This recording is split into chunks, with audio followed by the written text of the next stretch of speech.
It's happening here. It's happening now. Today, around 1 in 3 children in Glasgow lives in poverty. At Aberlour Children's Charity, we need you because they need you. We're looking for experienced social care professionals for a range of jobs across Glasgow, with a competitive salary, benefits package and all the support and training you need. Apply now at aberlour.org.uk. Thank you. On your mobile phone and on all social media platforms, Jambo Radio.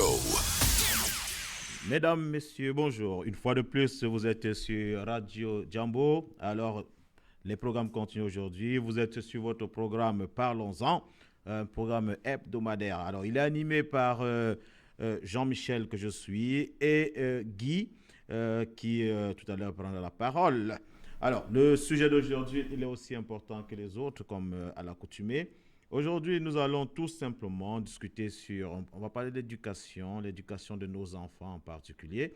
Je pense que vous devez l'avoir sur l'intitulé sur le programme. Alors, il s'agit de nos enfants. Quelle éducation nous donnons à nos enfants, des enfants issus des couples africains ou alors des enfants issus des couples mixtes, c'est-à-dire couples africains et couples occidental. Donc, nous faisons bien cette différence-là. Il est bien de préciser cela. Nous parlons bien des couples africains, peu importe s'il s'agit d'un Béninois et d'un mariage béninois-ivoirien. Ça, c'est un couple africain. Et puis, nous avons un mariage mixte, ce que nous appelons mariage mixte ici. C'est simplement une personne d'origine africaine avec une personne d'origine occidentale. Alors, donc, le sujet qui nous concerne, c'est de savoir quelle éducation choisir pour les enfants qui naissent de cette union-là. Alors, comme à l'accoutumée, notre objectif est de sensibiliser des personnes sur notre culture, sur notre identité, l'identité africaine, l'identité culturelle africaine surtout et surtout. Donc aujourd'hui, Guy, c'est un sujet intéressant. Nous avons qui a déjà fait plusieurs valses. Mais avant d'entrer dans le vif du sujet, je tenais juste à dire que nous avons reçu beaucoup de feedback concernant le programme de la semaine dernière, qui effectivement c'était un sujet brûlant.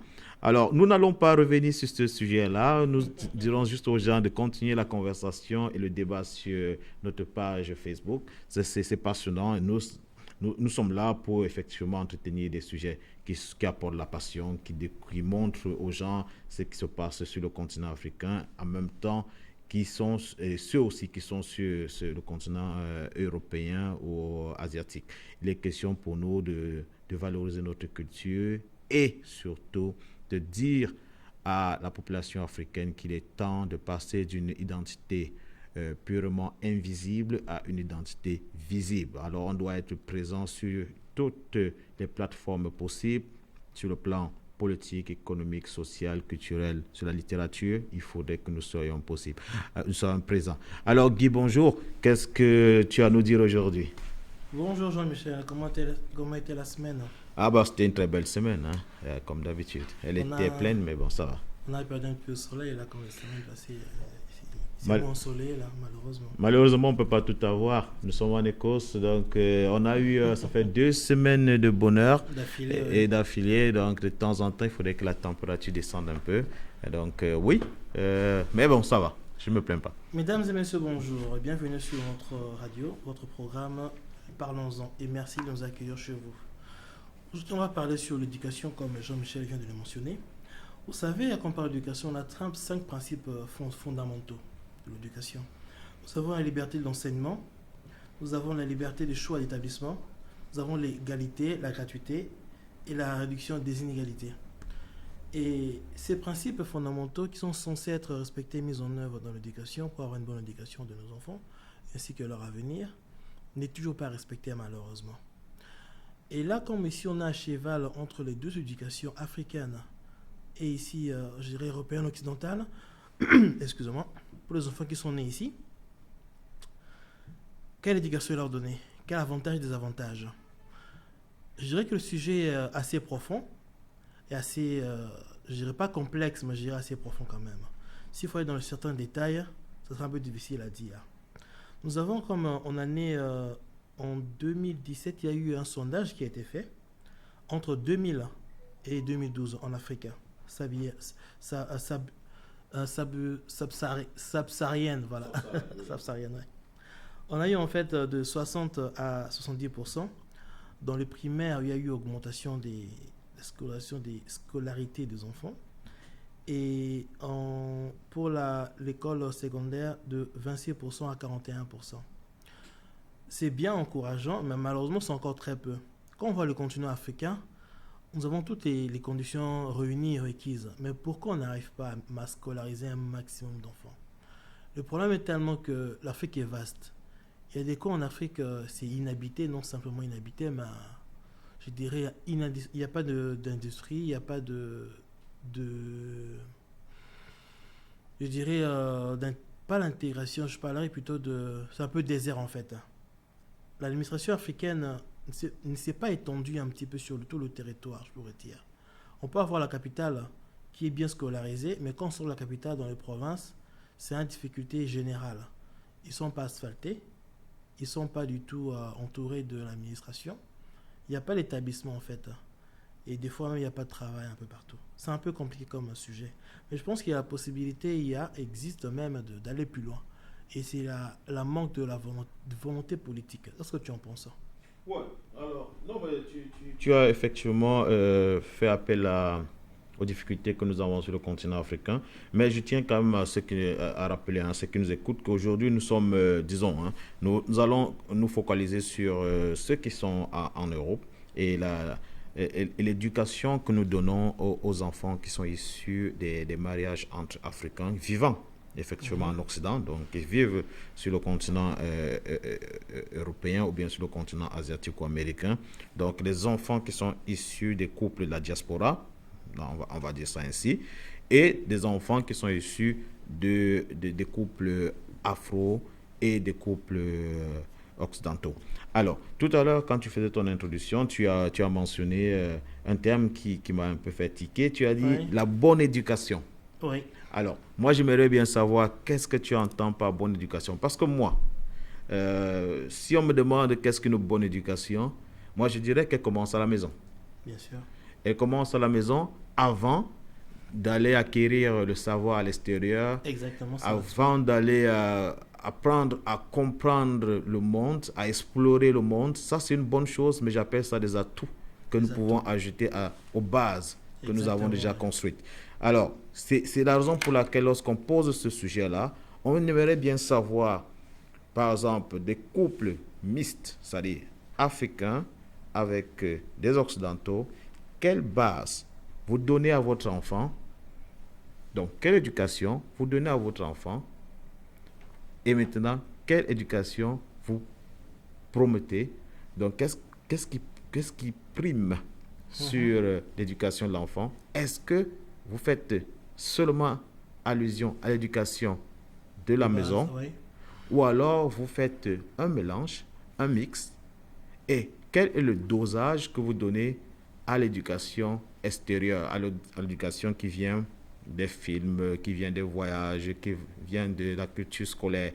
Est-ce que votre enfant épouse plus l'éducation extérieure à l'éducation intérieure? Alors moi, si je veux répondre, je dirais qu'il faut une véritable balance. Je suis prioritaire. Je le dis, ça peut être controversé, mais je dis, moi, si vous habitez dans un pays autre que le vôtre, que votre pays d'origine, donc supposons que vous êtes à Glasgow, vous êtes en Écosse, ce que moi je vais demander à mes enfants, c'est d'étudier la culture du pays dans lequel ils se trouvent. C'est un plus, parce que moi je vais me charger de leur donner, de leur communiquer la culture, ma culture à moi, mes origines à moi. Mais je leur demanderai de surtout se focaliser sur ce qu'ils doivent aller acquérir, parce que l'autre, je suppose que ce sera un acquis, ils naissent avec ça, il n'y a pas beaucoup de difficultés, ils iront en Afrique, ils iront au Ghana, n'importe où, apprendre cette culture-là. Alors, c'est un mélange. Certains vous diront, tout à l'heure quand on était au téléphone là, on avait certaines personnes qui disaient, bon, des enfants qui sont nés, par exemple, des couples afro, sont mieux éduqués que des enfants qui sont nés des couples mixtes. Et ils prenaient pour exemple en disant que certains tiennent un langage qui peut être pas correct, mais qui est acceptable dans le monde où ils vivent. Par exemple, des enfants, au lieu d'appeler par exemple leur oncle, d'appeler tonton, ils appellent par exemple Michel. Par son prénom, oui. Donc, c'est qui est un truc, c'est quelque chose qu'on ne voit pas, qu'on n'accepte pas en Afrique. Moi, je vais parler avec mes neveux et ils vont m'appeler Jean-Michel. Je dirais non, attends, on n'est pas allé à l'école ensemble, on n'a pas fait du sport ensemble, on n'a rien fait ensemble. Alors, tu m'appelles pas Jean-Michel, tu m'appelles tonton, ou bien tu m'appelles pas du tout. Donc, c'est un peu ça. Donc, qu'est-ce que toi tu penses de qu'est-ce qu'une bonne éducation? Par la bonne éducation, je te rejoins ce que tu as dit. Ça commence d'abord à la maison. Moi, je dirais que tout parent a tendance à donner l'éducation à son enfant, l'éducation que lui-même a eu à en bénéficier. En exemple, je vois mal, moi, en exemple, dans la famille, bien que je suis du Congo démocratique, on a le Lingala, qui est une langue nationale et plusieurs langues. Oui. On a toujours commencé à parler la langue française en première. Oui. La première langue. Et le Lingala vient après. Et pour d'autres Congolais, pour eux, c'est l'inverse. Ils parlent d'abord le Lingala, le français viendra après. Oui. La preuve ici au UK, j'ai remarqué beaucoup de mes concitoyens, leurs enfants, quand tu parles en anglais, vous comprenez bien, vous dialoguez, notamment en Lingala, mais quand tu vas la langue française, c'est du chinois pour eux. Oui, Ils tout comprennent à fait. absolument rien. Donc je dirais que c'est relatif d'une part aussi à la bonne éducation. Oui. Pour d'autres parents vont apprendre ce qui est normal, la langue qu'ils ont commencé par apprendre, ce qu'ils ont eu transmettre à leurs enfants. Alors là, je préfère rester sur mon cas. Dans mon cas, en fait, ce sera la bonne éducation, comme je disais, commencer à offrir à mon enfant ce que moi j'ai reçu. Mes valeurs, mes origines, ma culture, avec laquelle j'ai grandi, je transmets à mon enfant avant tout. À la maison, ce qui est normal, il va vivre cela et comprendre cela, notamment dans la famille, dans la communauté. Mais quand il va à l'école, il va apprendre ce qu'il ignore, ce qu'il n'aura pas à la maison forcément. Et là, je te rejoins en disant que je dirais à mon enfant de s'appliquer, d'apprendre la culture générale, de s'intégrer là où il vit, l'environnement où il vit. Mais tout en restant africain. Oui. Tout en restant africain. Donc, ne pas oublier ses origines. Ne jamais oublier ses origines. Parce que, j'aime dire, les origines, c'est non seulement l'identité, mais c'est la personne réelle. Tout à fait. Tu peux être sud-africain, en exemple. On dit sud-africain noir et blanc. Et quand on est blanc et sud-africain, c'est une nationalité. Oui. Mais quand on va dans les habitudes, la façon de vivre, la façon de faire les choses, la vie de tout le jour, est-ce qu'on est vraiment africain noir, sud-africain noir ou sud-africain blanc? C'est un autre débat. Voilà, c'est un débat qui est assez sérieux. C'est un autre débat. Mais c'est un autre débat. Donc, en fait, il y a une question quand même qui me taraude l'esprit. Hein. Ouais. C'est la question de savoir, étant donné qu'en Occident, vous avez une multitude de choix pour pouvoir envoyer vos enfants à l'école, leur donner l'éducation, peut-être, entre parenthèses, hein, entre guillemets, la meilleure éducation. Alors, il y a un petit truc que je me pose souvent comme question, c'est de savoir, si vous avez la possibilité de mettre votre enfant dans une bonne école, entre parenthèses, quand je dis bonne école ici, c'est parce que certains pensent souvent que bonne école, c'est l'école la plus chère. Ok, ça c'est vrai. Mais je vais abonder dans ce sens-là. Une bonne école, c'est-à-dire une école chère, qui vous coûte beaucoup d'argent par an. Si vous avez le choix, vous avez beaucoup d'argent et vous pouvez vous permettre cela, chaque parent souhaite avoir la meilleure éducation pour son fils. Alors vous mettrez cet enfant dans cette école-là. Alors, le danger, d'après moi, que cet enfant a, c'est que lorsqu'il sort de cette école, il rentre chez lui, il y a une autre réalité. Donc, dans cette école, par exemple, il est avec des enfants qui sont du même niveau financier, par exemple, en parlant des parents. Ils sont dans cette école-là, ils ont chacun un nouveau téléphone qui est un X, je ne sais pas quoi, qui est tout enfant flambant neuf. Mais quand il arrive à la maison, vous dites à votre enfant, moi, le téléphone, ça n'existe pas ici, c'est la lecture, c'est ceci, cela, c'est autre chose, mais pas de téléphone. Même si vous avez donné tous les moyens pour que votre enfant puisse acquérir, par exemple, la meilleure éducation, cet enfant-là est perdu quelque part. Parce qu'il se retrouve contrarié, il ne pourra pas discuter avec ses camarades de classe. Il sera frustré du coup. Il sera frustré. Et vous avez pensé que vous avez donné la meilleure éducation, c'est-à-dire dans l'école la plus correcte d'après vous. Non, je te rejoins. Vous avez envoyé votre enfant là-bas, Tout à fait mais d'accord. malheureusement pour lui, cet enfant fait face à deux mondes. Différente, ouais. Deux mondes totalement différents et vous courez le risque effectivement de le perdre. Je ne dis pas ici que j'encourage les parents à ne pas envoyer leurs enfants dans les meilleures écoles, les écoles les plus chères où on peut dispenser la meilleure éducation possible. Ouais. Je ne dis pas ça. Je dis tout simplement qu'il faudra mesurer, il faudra avoir un bon dosage. Exactement, Savoir ouais. qu'est-ce qui est possible là-bas, qu'est-ce qui n'est pas possible là-bas et qu'est-ce que vous pouvez accepter dans votre culture. Voilà. Parce que, bon, nous, on a grandi, moi j'ai grandi, on n'a pas eu par exemple une éducation sexuelle. Mais les enfants aujourd'hui à 13 ans, ils ont ce cours-là à l'école. Ouais. Alors, comment est-ce que vous gérez ça? Si vous avez envoyé votre enfant dans ce type d'école où effectivement il va apprendre cet environnement, il va apprendre son corps à cet Exactement, âge-là. ouais.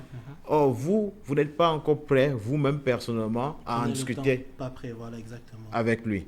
Donc, c'est là où moi je dis il y a un hic, il y a un problème pour ces enfants-là. Alors maintenant, si on revient aux enfants de couple Mixte. mixte, vous avez quelqu'un qui est traditionnaliste, certainement, pur et dur, quelque Ouais. part, et vous avez quelqu'un qui est beaucoup plus libéral. Voilà. Comment est-ce que vous vous ajustez? Qu'est-ce qui prime? Qu'est-ce qui est plus important d'après vous? Je sais qu'il faudra faire sûrement des sacrifices, il faudra accepter certains compromis, il faudra pouvoir dire oui, je suis d'accord avec ça, Ouais. non, je ne suis pas d'accord avec ceci, mais est-ce que vous pensez à vous ou bien vous pensez à l'enfant? Donc, C'est là où c'est voilà donc compliqué. la question. Ouais. Quand on parle de bonne éducation, est-ce que c'est la bonne éducation par rapport à vous? Ou à l'enfant. Parce que tout à l'heure, tu as dit, je vais donner à mon enfant mon éducation. Mhm. Alors, c'est ton enfant, mais ce n'est pas toi. Non. C'est comme si demain, tu vas dire, tu vas choisir une épouse pour ton enfant. Ou bien un mari pour ta fille. Ça pose problème, là. Exactement, Donc, il c'est faudrait... vérité, ouais. Moi, je pense que, certes, c'est un débat assez grand, si on le prend ainsi, mais on peut le circonscrire très simplement en posant des questions plus simples. Qu'est-ce que vous choisissez? Votre choix est-il le choix de votre enfant ou bien le vôtre? Le choix que vous faites, est-ce qu'il Voilà. est celui de votre fils ou bien c'est le vôtre? Est-ce que vous pensez que votre enfant doit suivre les mêmes étapes que vous avez suivies, Ouais. ou alors vous permettez à votre fils d'explorer, de comprendre et de pouvoir apprécier le monde tel qu'il est? Bon, merci pour la question en fait. Je vais dire ceci. Quelque part, je te rejoins en disant quand tu dis que donner à l'enfant en fait le choix un petit peu de s'intéresser, c'est fait normal. Oui, Bon, comme tout à l'heure, quand je disais que donner à l'enfant ce que moi j'ai acquis, c'est le point de valeur en fait. Donner certaines valeurs, une base, voilà. Je ne veux pas imposer mon enfant parce que imposer a toujours prouvé que ça n'a pas marché, ça ne marchera Oui. jamais. L'enfant a sa volonté, c'est sa façon de voir les choses, comment je pourrais dire ça, les goûts et les couleurs se discutent pas. oui, L'enfant a son avis personnel. tout à fait. Il sait apprécier de lui-même aussi. Quand il est jeune, d'accord, petit, il aura les bonnes bases, mais en grandissant, il commence à savoir, à s'affirmer, à faire ses propres choix. Oui, Et là, imposer, c'est carrément l'erreur à ne pas faire. tout à fait. Seulement montrer et conseiller la voie à suivre. Mais par-dessus tout, donner la base, tout simplement. Ce qu'on peut dire. L'éducation, comme on dit l'éducation, je peux dire l'éducation moderne pour dire l'éducation européenne ou Oui. occidentale, et l'éducation traditionnelle pour faire allusion à l'éducation africaine. Si je peux définir la différence, je dirais que l'éducation africaine ou traditionnelle, dans le temps, Ou l'éducation mère. l'éducation mère soit, ok, Voilà. c'était en fait à la base pour donner à l'enfant les bonnes bases. Pour un homme, un garçon qui sache à être responsable, Oui, en apprenant un métier, apprenant à bien excusez-moi, à bien chasser Oui. le gibier ou aller faire la pêche. Et la femme va être bonne ménagère et pourquoi pas aller bien travailler au champ. Et ces bases faisaient que l'homme, en grandissant, l'Africain, dans la tradition mère, Ouais. éducation mère, apprenait déjà un métier qu'on dit responsable. tout à fait. Je grandis, je serai à un certain âge, je sais déjà prendre soin de moi pour commencer, et de ma femme et de mon enfant. on peut dire, fait marche arrière jadis dans les villages. Mais avec l'évolution, la colonisation, on peut dire que le monde a évolué. Il faut évoluer, l'homme peut être évolué. On ne peut pas rester dans le temps archaïque, dans les conditions dont nous avons connu la vie. Le monde change. Tout à fait. Et là, je rejoins l'éducation moderne. Oui. L'éducation moderne, ce que je n'apprécie pas, l'éducation moderne donne trop d'avantages, pas avantages, mais trop de pouvoir à l'enfant. En exemple, Oui. l'éducation de française, je pense que c'est le même ici, de l'âge de 3 ans à 16 ans, l'enfant est obligé d'être scolarisé. Mhm. À partir de 17 ans, on dira limite à sa 17e année, il a le droit d'arrêter. D'arrêter. Faire une formation qualifiante de conduire sa vie. Oui. Il a le choix, c'est vrai. Mais un enfant de 16 ans, est-ce qu'il est assez mature pour avoir le raisonnement responsable, arrêter les études? Oui, mais c'est une bonne question en fait, hein, parce que quand on regarde bien, à l'âge de 16-17 ans, en Occident, la plupart des pays, on ne vote pas, hein. On n'a pas Ouais. droit au vote. Oui. Donc pourquoi est-ce qu'on leur donne Le droit d'arrêter les études. le droit, par exemple, de décider d'arrêter des études? Ça n'a pas de sens. Donc, effectivement, je corrobore, hein, je suis d'accord avec toi que il devrait sûrement avoir des étapes. Exactement. Des étapes, par exemple, primaires dès le départ où il faudrait qu'on puisse dicter à l'enfant certaines valeurs. Exactement. Mais je reviens encore en disant, par exemple, ici en Occident, les enfants à l'âge de 6-7 ans, on leur donne à l'école un numéro, un numéro vert là, Oui. au cas où si papa ou maman venaient à les fouetter à la maison, qu'ils Tu peux appellent ce appeler. numéro là. Exactement. Alors, ça pose un problème. Le problème que ça pose, c'est que cet enfant-là, il est bousculé entre le monde qu'il voit, auquel il appartient à l'extérieur chaque fois Ouais. qu'il sort de chez lui, et le monde des valeurs à l'interne. Donc, cet enfant, il est perdu parce que vous lui dites, oui, tu as tous les droits, tu peux faire tout. Ça, c'est à l'école, bien sûr, on lui dit ça. Ouais. Et quand il arrive à la maison, on lui dit, monsieur, non, ça ne marche pas comme ça. Moi, je sais, nos parents, ils nous disaient avant, tant que tu habites sous mon toit, tu ne décides de rien. Exactement. Tu décideras le jour où tu c'est partiras comment- de cette maison-ci là. Ça, c'est comment en Afrique. Ouais, C'est comme ça que ça marchait. C'était le même pour moi. Et du moment, et je suis d'accord avec ça.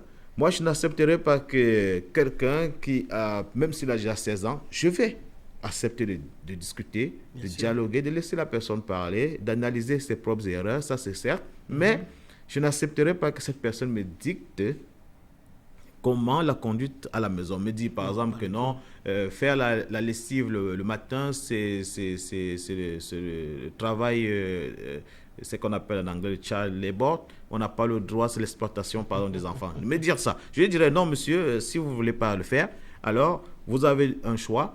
Vous prenez le chevaux et on voit comment vous allez gérer votre maison. Ça, c'est très important. Donc, moi, je dis toujours, avant ça, déjà, on va faire je tiens quand même à ce qu'on rappelle, hein, qu'on rappelle un peu la structure de ce programme. Déjà, premièrement, je tiens à dire que le programme la semaine prochaine, hein, il portera sur un sujet qui est aussi croustillant que celui-ci. Ce sera pourquoi les Africains, pourquoi le monopole des ventes des produits Africain. et des services afro nous échappe, donc Échappe, échappe ouais. à la communauté africaine. Africaine. C'est-à-dire pourquoi est-ce qu'on n'arrive pas à contrôler nos propres produits, la vente de nos propres produits services. alimentaires, et autres Oui, aussi. quand je parle même service, je parle par exemple des femmes qui se font des nattes, des rastas, des coiffures. Donc aujourd'hui, vous regardez, c'est fait par, je suis désolé, mais par des Jamaïcains, par des Chinois qui tressent aujourd'hui. Or, c'est quand même un domaine réservé à la culture africaine. Donc, il y a plusieurs autres services que nous pouvons avoir. Exactement, Pourquoi nous n'arrivons pas à maîtriser le monopole de nos services exactement. et de nos produits? Ça sera la question Samedi prochain. de samedi prochain. Donc, vous pouvez dès maintenant commencer à On poster demande déjà, vos messages, par exemple, vos suggestions sur la page Facebook. Et même si vous avez des sujets que vous souhaiterez On discute. que nous posons sur la table ici pour discussion, n'hésitez pas à les envoyer et nous allons effectivement, en fonction de l'opportunité, choisir ces sujets-là. Donc, si nous revenons à notre sujet, notre thème d'aujourd'hui, qui effectivement porte sur quelle éducation donner aux enfants qui sont nés soit des couples afro-afro, ou alors des couples afro-ouest. donc occidentale. Y a-t-il une éducation qui devrait être privilégiée au dépend de l'autre? C'est-à-dire, est-ce que vous donnez à votre enfant l'éducation purement de l'endroit où il se trouve? Ouais. C'est-à-dire, ça peut être une éducation asiatique, n'importe laquelle, mais où il se trouve. Ou alors, vous donnez à cet enfant une éducation qui convienne à votre tradition, à votre background, à votre d'où vous venez. Mais là, ça pose un problème parce qu'un couple, c'est deux. Exactement. Alors, vous n'allez pas venir dans un couple et dire non, ce qui est bien, c'est ma culture à moi. Et vous imposez ça, par exemple, à votre fils. À l'enfant, oui. Moi, je pense qu'il faudrait juste que, étant donné que vous êtes déjà un couple, ça veut dire que vous avez pu trouver des points communs, Ouais. des points qui vous lient, des points que vous acceptez. Ouais. Donc, moi, je pense que vous devez vous entendre sur ces points-là, faire le tri et donner comme base d'éducation à votre enfant les points sur lesquels vous êtes tous d'accord. Oui, d'accord, oui. Donc, ça fera en sorte que vous aurez défini pratiquement la culture à donner à votre enfant. Ouais. Et puis plus tard, c'est à l'enfant effectivement de choisir, Oui. lorsqu'il explore, qu'est-ce qu'il veut, qu'est-ce qu'il préfère comme culture. Est-ce la culture qu'il a pu acquérir parce qu'il est né, ou bien parce qu'il vit, ou bien parce qu'il travaille, ou alors est-ce qu'il préfère... en fait, ça revient toujours à ce sujet que nous avons, où c'est un sujet de sport. Où la plupart des sportifs qui sont par exemple nés en Occident, des enfants africains ou bien des couples mixtes, certains leur reprochent de ne pas jouer par exemple pour le Congo ou bien pour le Cameroun, et ils préfèrent jouer pour la France, pour l'Allemagne, pour l'Autriche, je ne sais pas pour quel pays. Mais on doit se poser la vraie question, cet enfant-là, il se sent quoi? Est-ce qu'il se sent camerounais ou congolais ou ivoirien, parce qu'il est né d'un père ivoirien ou bien d'une mère ivoirienne, ou alors est-ce qu'il se croit de la culture du pays dans lequel il a grandi? Exactement. Parce que les gens disent souvent, c'est un traître, il a choisi ça. Alors, je suis désolé, cet enfant-là, à un moment donné, il faut qu'il s'affirme. Il doit faire un choix. Il affirme son identité. Et c'est son pur droit de dire, oui, je suis peut-être togolais, mais je préfère jouer pour l'Allemagne ou bien pour l'Italie. C'est un choix. Moi, je penserais qu'il ne sera pas accepté dans le pays d'accueil. Moi, je dirais, peut-être qu'il ne sera pas. Parce que, par exemple, je dis souvent, en Écosse, je ne sais pas pourquoi on ne trouve pas des joueurs de cette culture-là, des cultures mixtes. Ou alors ils viennent et ils disparaissent rapidement. Est-ce que c'est parce qu'ils jouent mieux? Je ne joue pas bien, je ne sais pas quoi. Mais je dis toujours, il est question de laisser l'enfant faire ses choix, dire ce qu'il pense, se mettre bien dans sa peau et puis décider. Parce que si on décide pour lui, vous aliénez cet enfant-là et vous faites à cet enfant-là perdre une culture qui aurait pu être un atout pour lui. Parce qu'avoir les deux cultures, pour moi, c'est un atout. Apprendre à parler français, allemand ou... attends, il y a un truc que je voulais me dire là. Tout à l'heure, tu parlais des Congolais. Mais moi, j'aime bien les Congolais parce que vous parlez tous lingala. Bon, la plupart des enfants parlent tous lingala. Ou bien, quand on regarde les Zimbabwéens et même les Congolais, vous parlez le Swahili. Le Swahili aussi, oui. Ça fait que, bon, en Afrique centrale, on n'a pas ça. On n'a pas cette chance-là où il y a une langue qui devrait être parlée par tout le monde. Mais au moins, au Congo, tout le monde grandit. Ouais, quand je dis tout le monde, c'est peut-être exagéré, mais 80% de la population grandit avec, par exemple, le lingala comme base. Et puis après, apprendre autre chose. Moi, je pense que c'est normal. Moi, je pense que même quand on commence à marcher, là, on rampe, là, on acquiert une base, et puis après, on fait ce qu'on veut, on commence à courir. C'est normal. Donc, là, j'allais rajouter un truc pour plus précis, en fait. Le lingala, parler le lingala, c'est bien, c'est pas mauvais. Mais quand on sort du Congo, on est en France, en Belgique, en Allemagne, en Italie, le lingala perd un petit peu je dirais pas perd son importance, ça reste le lingala, c'est notre langue. Mais sur le plan professionnel, ça ne servira à rien. Mais si tu parlais français en plus, c'est un plus en fait. Ce que je dis, c'est quoi en fait? Un certain nombre de Congolais ne s'arrêtent que sous le lingala, ou l'anglais, là, ils viennent en Angleterre en exemple, alors qu'à la base, le Congo, c'est un pays francophone. Et francophone, c'est normal qu'un minimum soit là à parler le français. Oui. C'est la moindre des choses. Moi, je dirais qu'ils prennent ce qui leur importe et le font ça en exemple, ça leur porte, on peut mettre de côté. Oui. Après, ça leur porte préjudice. Il n'y a pas longtemps, j'avais eu une opportunité d'un travail. Moi, je ne veux pas aller parce que j'ai une famille ici, comme tu connais une famille, je ne veux pas me déplacer. Ouais. Et un jeune Congolais ici était complètement libre. Il était intéressé, il travaillait en Irlande. Je proposais le travail, il était d'accord. Mais j'ai donné la précision que la spécificité était de parler français. Mhm. Pour moi, c'était naturel, comme les du Congo, qui parlent français, lingala et anglais. Oui. Et quand je spécifiais qu'il faut parler français, le directeur me regarde avec les grands yeux et me dit que je peux pas. Je sais pas pourquoi. Parce que je parle pas français. Ouais. Ok. Il a fait sûrement un choix aussi, hein. Fais un choix, d'accord, je ne me souviens pas. Qui va l'handicaper, qui l'a handicapé dans ce exactement. sens-là, c'est vrai. Exactement. Mais il a fait un choix et il est responsable de ses choix. Exactement. Alors, nous aurons une pause musique là, juste pour égayer un peu les gens, parce que c'est un D'accord. débat, il faut bien digérer ce qu'on est en train de dire, et il faudrait bien que nous aussi, on puisse se reconcentrer. Un petit peu, ouais. Alors, nous allons faire une pause musique. J'espère que la rédaction, la technique peut le faire pour nous. Alors, on se retrouve tout à l'heure, juste après. C'est un mot qu'on dirait inventé pour elle. Quand elle danse et qu'elle met son corps à jour, tel un oiseau qui étend ses ailes pour s'envoler. Alors je sens l'enfer s'ouvrir sous mes pieds. J'ai posé mes yeux sous sa robe de gitane. À quoi me sert encore de prier Notre-Dame? Quel est celui qui lui jettera la première pierre? Celui-là ne mérite pas d'être sur terre. Oh Lucifer, oh laisse-moi rien qu'une fois glisser mes doigts dans les cheveux d'Esmeralda.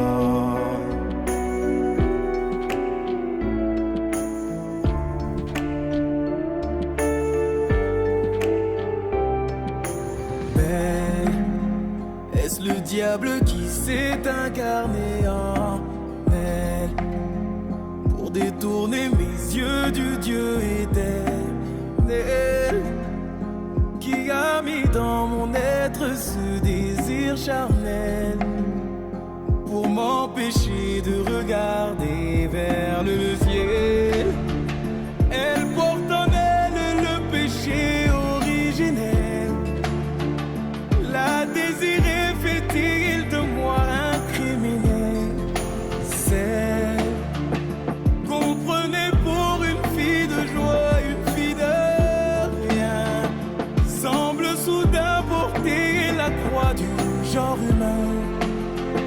Oh Notre-Dame, oh laisse-moi rien qu'une fois pousser la porte du jardin d'Esmeralda.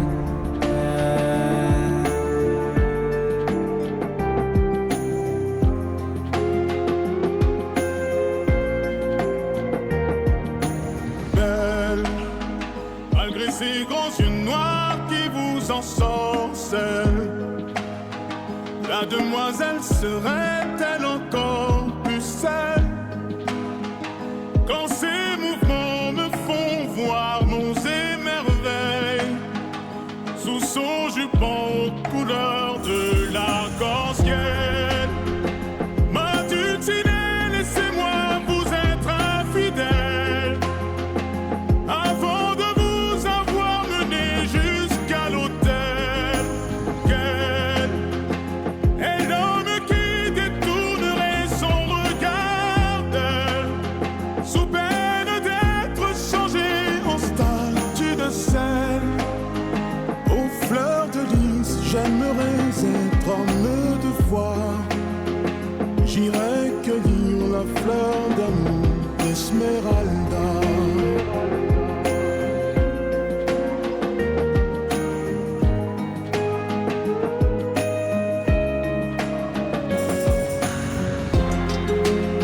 J'ai posé mes yeux sous sa robe de gitane. À quoi me sert encore de prier Notre-Dame? Quel est celui qui lui jette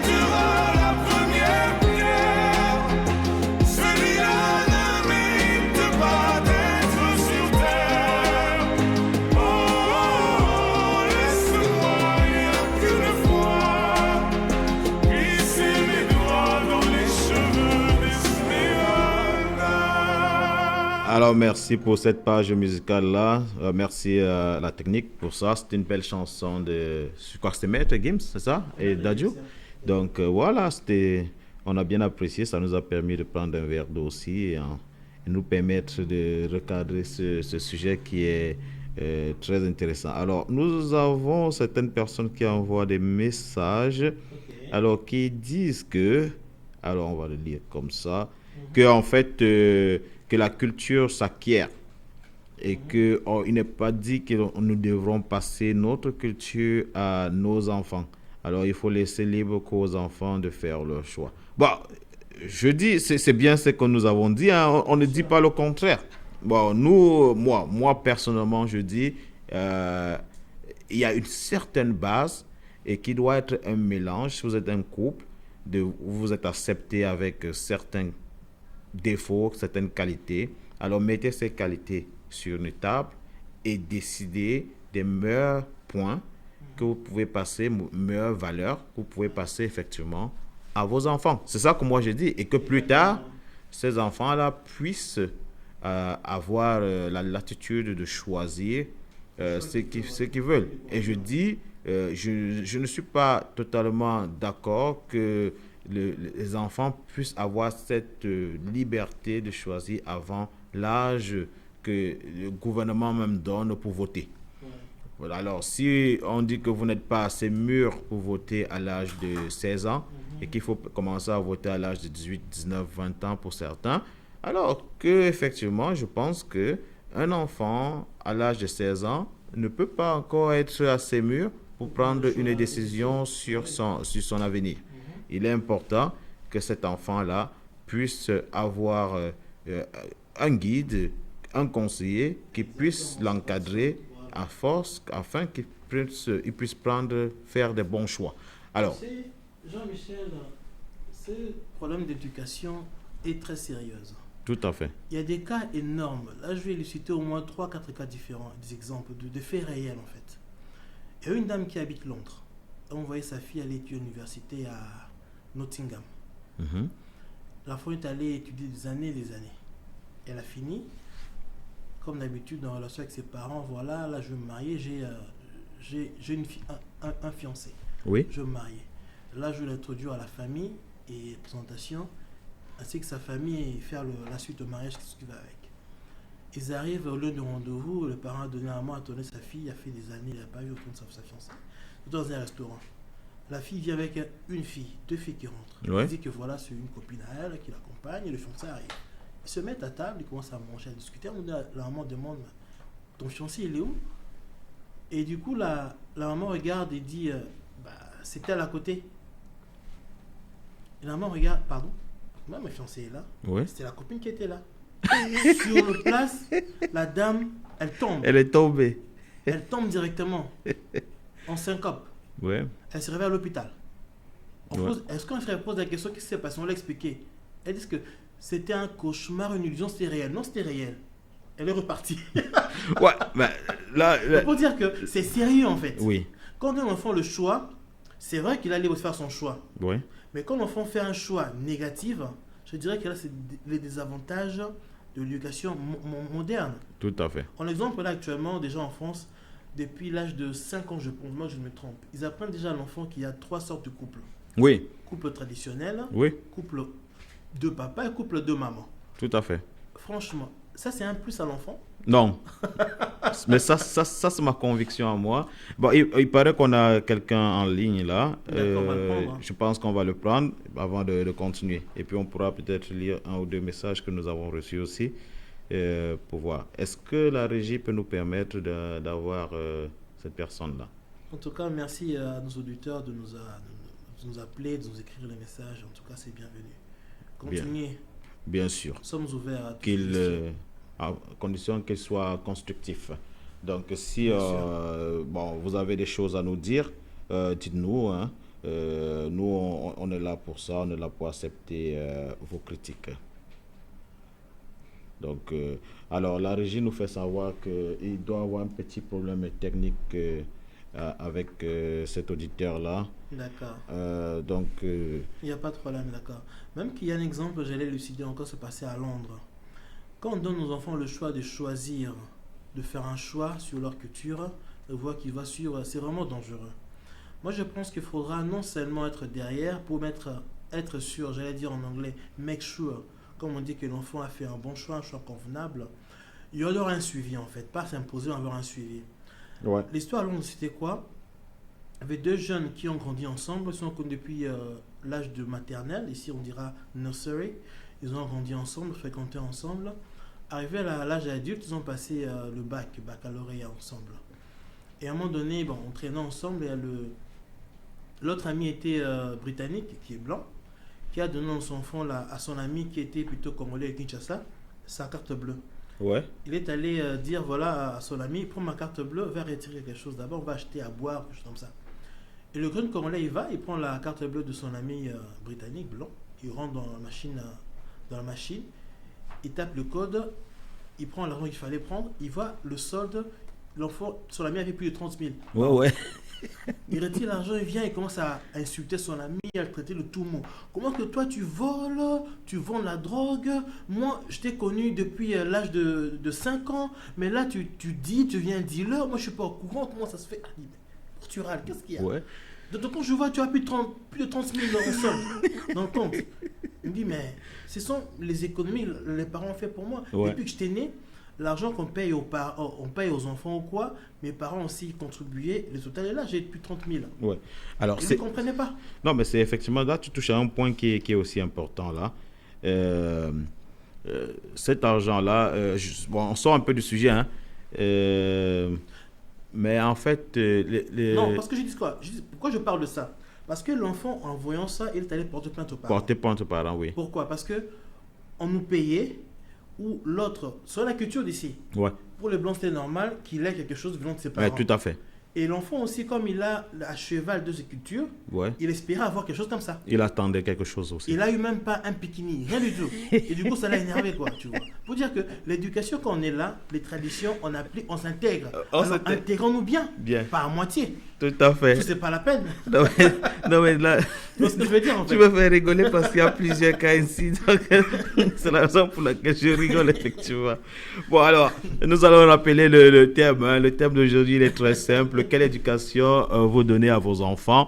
Des enfants qui sont effectivement issus des couples africains, c'est-à-dire que ça peut être congolais et éthiopien, mais c'est ça, on les considère comme africains, donc des enfants nés de ces couples-là, ou alors des enfants nés des couples mixtes. Ce que nous entendons aussi par couple mixte, ce sont des enfants issus d'une famille africaine et d'une famille occidentale. Donc, voilà ce que nous entendons par mix. Donc, la question est de savoir quelle éducation vous donnez à ces enfants-là, quelle éducation choisir.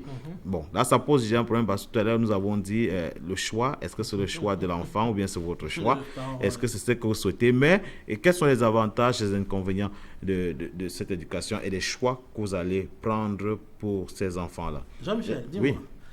quand on dit l'enfant a droit d'arrêter l'étude à 16 ans, t'as pas remarqué en ville, souvent qu'il y a des poussettes là, elles ont 16 ans, 17 ans.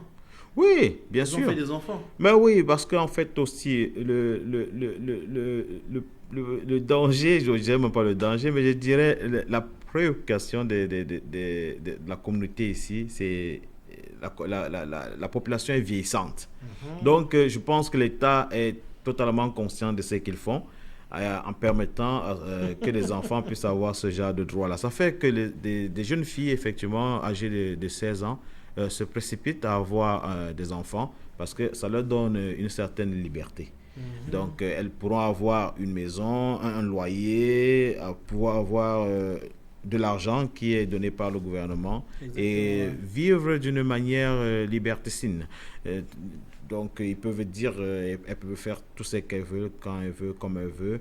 Et c'est pour ça que ça peut rejoindre effectivement la première histoire que tu racontais où l'enfant va effectivement avoir une certaine orientation sexuelle et qui peut-être n'est pas issue de la culture ou bien de la famille, de l'environnement dans lequel l'enfant a grandi. D'où effectivement le cas... D'où je dirais que je n'appuie pas, je n'approuve pas, mais je comprends les parents qui ont le sentiment de vouloir imposer leur enfant les bonnes valeurs que lui pense être les bonnes valeurs.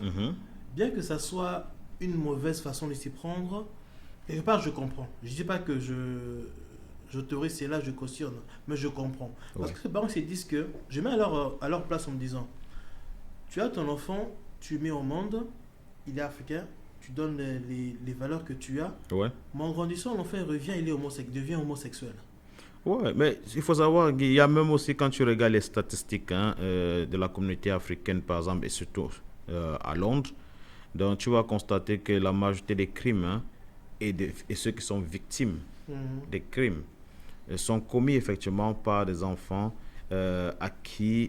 africains, d'origine africaine, à qui on a donné effectivement cette latitude-là, ce droit de pouvoir dire qu'ils sont responsables à un certain âge, à 14 ans. Voilà, Ça exactement. fait en sorte que la plupart copient pour modèle. Malheureusement. Malheureusement, des gens qui font beaucoup de bling-bling Ouais. et qui vont par exemple pour un argent facile. Ouais. Et c'est pour ça qu'on a ce taux assez élevé qui, en fait, apparemment, d'après les statistiques du gouvernement britannique, ils sont à pratiquement 65% de la population noire victime ou bien qui commet des violences à armes blanches et à armes avec des fusils automatiques ou autres. Donc, c'est ça qui fait l'actualité, effectivement, à chaque fois que vous êtes à Londres, lorsque vous suivez cette information, il y a un enfant qui a été assassiné, c'est un enfant noir qui a été assassiné par un autre enfant. C'est le phénomène des gangs. Donc, c'est ça aussi ce danger de la culture lorsque vous permettez à votre fils de pouvoir faire des choix à l'âge de 14 ans comme il veut et quand il veut. Donc, je pense que moi, je suis d'accord de donner la liberté, mais je dis qu'elle doit être cautionnée. Il faut avoir, oui, il faut que vous ayez un certain âge à partir duquel, donc, peut-être vicié assez lorsqu'il a 10 ans pour qu'il puisse avoir certaines valeurs et progressivement réduire peut-être la pression pour que l'enfant puisse s'affirmer. Parce qu'effectivement, il faut qu'il puisse construire son esprit. Mais parlant de l'éducation encore, lorsque vous avez la possibilité tout à l'heure, comme je disais, si vous êtes nanti, vous avez la possibilité d'envoyer votre fils dans des meilleures écoles. Qu'est-ce qui, pour vous, représente les meilleures écoles? Moi, je dirais, lorsque ma fille elle est là, je l'envoie à l'école catholique. Parce que j'ai grandi catholique, j'ai grandi avec cette éducation chrétienne catholique. Je pense, ce n'est pas que je crois que c'est la meilleure éducation, mais je pense que pour moi, c'est la meilleure éducation parce que ça fait partie de moi.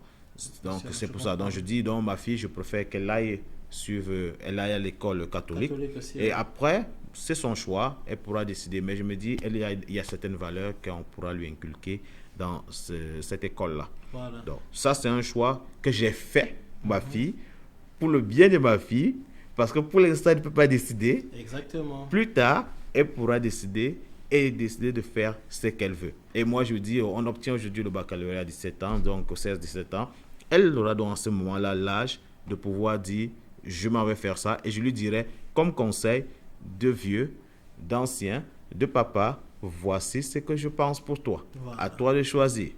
Parce que je vois que ça entre déjà un peu plus dans la culture africaine. Des enfants, et lorsqu'ils obtiennent leur baccalauréat, ils disent ici qu'on fait un gap year. C'est-à-dire qu'ils font une année sans aller à l'école, ils vont se balader. Moi, je dis, c'est une bonne chose. Mais pourquoi perdre une année d'école, d'études, parce qu'on va aller découvrir, explorer le monde? On peut explorer le monde pendant les vacances. On peut effectivement explorer le monde après. Finissez et puis après aller explorer le monde. Ça, oui. Parce que certains, donc, lorsqu'ils s'en vont explorer le monde, je regardais encore cette actualité récemment et je n'étais pas très satisfait. C'est les filles, il y avait une Irlandaise et je crois une Écossaise, c'est même plus, qui avait été arrêtée je crois, en Espagne, qui venait de, je ne sais même plus de quel pays là, avec de la drogue en fait là, parce qu'elles étaient allées se balader, elles avaient 18 ans, elles sont allées découvrir le monde. Ouais. Et voilà, elles arrivent là-bas, on leur montre beaucoup d'argent et patati, elles décident de transporter la drogue. Elles se font arrêter. En allant découvrir le monde aussi, il peut aller découvrir le monde, penser revenir aux études après, ils ne sont jamais revenus aux études. Non. C'est difficile, surtout si vous allez découvrir le monde et que vous arrivez là-bas, il y a beaucoup d'argent. Et après le goût de l'argent, après, bon, aller étudier et tout ça, on se dit, bon, j'ai déjà l'argent là actuellement, pourquoi je vais aller encore aller étudier? Mais oui, c'est ça le danger. Je reste là. Bon, c'est vrai que, bon, il faut aussi dire, hein, les écoles, les études, c'est pas fait pour tout le monde. Ouais, là, c'est vrai. Alors, et puis, dans la société occidentale où nous sommes ici, l'avantage que les enfants ont, c'est que tout métier est important. Ouais, les formations qualifiantes. Oui, des formations qualifiantes, tout ça est important et ça permet d'obtenir un bon boulot. Ouais. C'est-à-dire, quand on dit un bon boulot, c'est où vous pouvez vous épanouir, faire ce que vous aimez. Ouais, ouais. Et puis après, obtenir peut-être l'argent si vous souhaitez, si c'est l'argent qui est important pour vous. C'est que nous n'avions peut-être pas en Afrique avant, où c'était un peu le culte du diplôme, la recherche absolue du parchemin, donc qui allait dire qu'elle vous permet de parler. Bon, et aujourd'hui, nous avons ça dans notre culture. Tout à l'heure, je me moquais quand on était off là. Je disais que les Africains, ils aiment beaucoup les titres. Ils ont tous des doctorats et ça dérange un peu souvent. Mais bon, quand on est dans des débats, c'est un peu compliqué parce que bon, pour eux, c'est une manière de s'affirmer, c'est une manière de dire qui ils sont et qui sont très importants. Donc, ils mettent souvent, ils nous affublent de leur gros titre. Mais Ouais, c'est une confusion, moi je dirais, c'est une confusion parce que avoir un gros titre, exemple, là je sortis du sujet, je le dis déjà. ouais. Ils ont des gros diplômes, ils sont docteurs de part et d'autre. Mais l'Afrique est toujours dans la galère. Ouais, donc c'est un peu ça. C'est pour ça que je dis, bon, si on sort de ce sujet carrément, il faut peut-être choisir une éducation pour son enfant qui lui permettra plus tard de s'épanouir. C'est-à-dire, Exactement. votre enfant peut dire que lui, il est beaucoup plus intéressé par la mécanique, mais l'agriculture. Alors, permettez-lui d'aller faire son agriculture, Exactement, l'accompagner pour qu'il puisse être le meilleur, effectivement, dans son domaine, dans son agriculture, et qu'il puisse s'épanouir. Parce que ça qui est important, de pouvoir s'épanouir dans ce que l'on fait. Et puis après, bon, si on gagnerait de l'argent en faisant ce boulot-là, certains, ils vont vous dire, moi, je préfère être chauffeur de bus. Et ça lui permet d'avoir assez d'argent. Tant qu'il est heureux, tant que ça lui convient, il n'y a pas de souci, il n'y a pas de problème. Moi, je pensais que dire ceci, souvent nos parents ont l'habitude d'imposer un petit peu. Moi, je veux qu'il devienne docteur, tu fasses le droit. Mais si l'enfant lui pense devenir musicien, Ben oui. il va te faire plaisir, il ne sera pas heureux, il ne sera pas épanoui. Ben non. C'est pas une bonne chose. Souvent parler avec les enfants, c'est important. Alors Guy, attends, on a un problème. On est déjà à la fin de notre programme là aujourd'hui et tu as ta rubrique On est déjà à la fin. Mais bien sûr, ça passe vite. Là, on a eu quelques messages, c'est ça nous a pas fait vrai. passer rapidement. Alors, tu as ta rubrique des inventeurs là. Je vais pas dire grand-chose aujourd'hui, là, je ne vais pas beaucoup parler encore là. Ah, mais vas-y alors, parle alors, tu as la chance de dire tout ce que tu veux là. Non, je pensais même pas. Ok, je pense que la prochaine, on pourra peut-être que... Bon, c'est un autre sujet, c'est pas le même. Oui. Bon, aujourd'hui, en fait, nous avons un Marocain Oui. qui s'appelle Rachid Yazami. Et là, je vais rappeler un peu, peut-être que les personnes qui nous entendent la première fois, à chaque fois à la fin de l'émission de Parlons-en, nous avons l'initiative d'évoquer ou partager avec vous, en fait, dans le cadre de la connaissance culturelle, générale, je dirais plutôt, un inventeur africain. Alors, nous avons un Africain du Maroc, Rachid Yazami, qui a inventé le batterie au lithium C'est quoi ça? C'est des affaires compliquées ça. pour faire fonctionner les téléphones portables. Et son invention actuellement très utilisée par des firmes fabricant de smartphones comme des Samsung, Nokia et encore. Donc, il est ingénieur en polytechnique. Il a fait Polytechnique de Grenoble. Ouais. Il a acquis son diplôme d'ingénieur. Il a un PhD aussi, un D'accord. doctorat. Donc, c'est lui qui est à la base de certains mécanismes qui nous permettent d'utiliser nos téléphones. Exactement. Alors. C'est très Donc, ingénieur en tout cas. Donc. Non, c'est ingénieux, c'est pour dire à tous ceux qui nous écoutent aujourd'hui qu'il est possible de rêver. Il faut rêver grand, surtout rêver très grand. Bien Ça sûr. qui est important, ne jamais rêver petit. Rêver Bon, grand. petit. Parce que si on dit vous appelez en fait, vous attirez des électrons négatifs lorsque vous rêvez petit. Donc rêvez grand, rêvez d'être président, rêvez d'être plus que Barack Obama, Exactement. rêvez de tout ce qui est possible et vous allez construire une route, un chemin pour y arriver. Exactement. Alors moi, je vais vous dire au revoir. Je vais vous laisser avec Guy pour finir ce programme. Je vous dis merci de nous avoir écoutés comme d'habitude et la semaine prochaine, nous allons discuter. Guy va sûrement vous rappeler ce sujet-là. Mais c'est toujours un plaisir d'être avec vous. Merci Guy de nous accompagner. D'accord, finir ce programme, je dirais au monsieur, merci mesdames et messieurs de nous avoir reçus chez vous, de nous avoir accueillis chez vous. Rappelez, la semaine prochaine, ça sera le sujet sur pourquoi l'Africain n'arrive pas à avoir le monopole sur nos services à vendre nos produits, éventuellement les magasins exotiques. Merci de nous avoir suivis sur Jambo Radio, Scotland. Que la peur qui vous esprit et que Dieu bénisse l'Afrique. Au revoir, à samedi prochain. Allez, à samedi prochain, vous laissez en musique, comme d'habitude. Tacle. Tá bom.